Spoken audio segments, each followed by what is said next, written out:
Today we bring you a special program introducing practical facts families and people should know about working with youth with autism. I'm Joel Rothstein, Arlington Public News.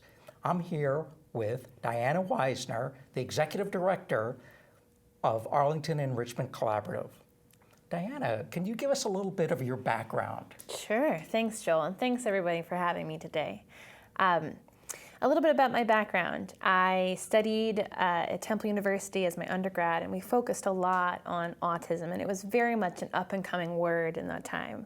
Then I worked with a summer camp that worked in at the same time in tandem with a conference that were for families and adults with autism. And we ran the youth program that mirrored the conference. And I ran that for 2 years. And so we did all sorts of programming for children with autism and their siblings that we called them neurotypical, which are the average child.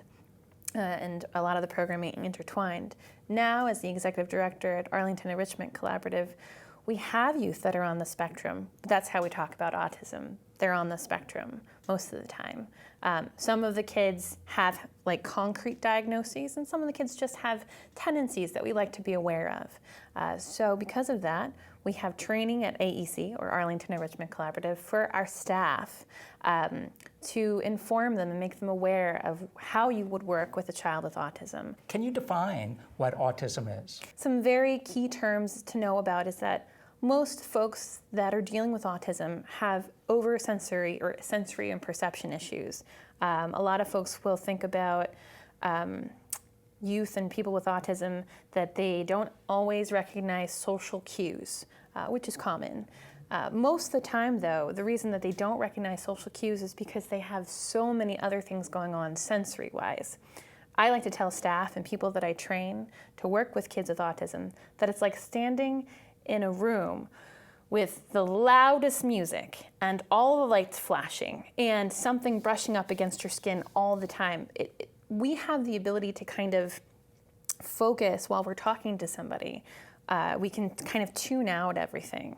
Folks with autism, and children especially with autism, haven't managed to, they may not have the ability, and it's something that they have to learn to be aware of, to kind of figure out how to bring down all that sensory stuff so that they can communicate clearly with the person right next to them. Educate us, if you would, how we as non-professionals should really talk about people who have autism. Well, you did it right there. Oh. You did the people first language. Yeah. So we don't, I don't know if frowned upon is the right word, but when we speak about autism, we put people first because we want them to identify people and not the disability. So a person with autism, we put those people first and then the disability or the challenge. So that is how we talk about people with autism, children with autism.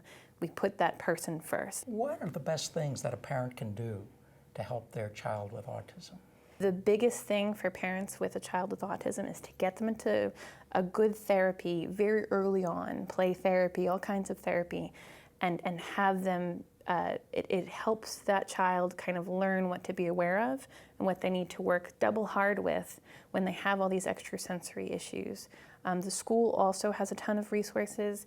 I brought a couple of resources with me today to talk about Autism Speaks. That's the puzzle piece you see on cars. They're the big headers organization that is really behind the movement of bringing awareness to everybody globally.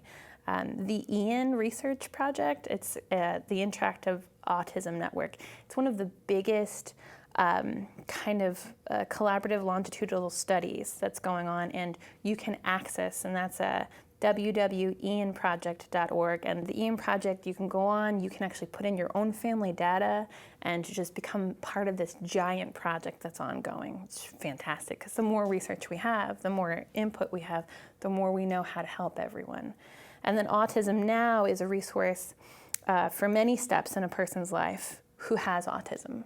And that's www.autismnow.org. At what time should a parent start looking for help? anytime, as soon as they get a diagnosis, if they think that maybe their child is showing symptoms where they're not responding. Now, you gave a couple of websites right up front. Are there any other resources that would be available, a good choice for parents to go to? Here in Arlington, we have the A-list, I think, parent forums. They're always, if they just go on the internet, finding something local. Usually there's like a baby group or a mommy group that deals with children with autism. I know we have some locally here in Boston. I would do some research and try to find other parents, because when I was working with that community, parents with support from other parents who have children with autism really helped them kind of guide their own child. Well, you've given us some tremendous ideas, tremendous background on this. I found it very fascinating. Thank you so much, Diana, Anytime. for sharing your thoughts and your comments with us It's on my this. pleasure, Joel. Thank you so much. I'm Joel Rothstein, Arlington Public News. Thank you for tuning in.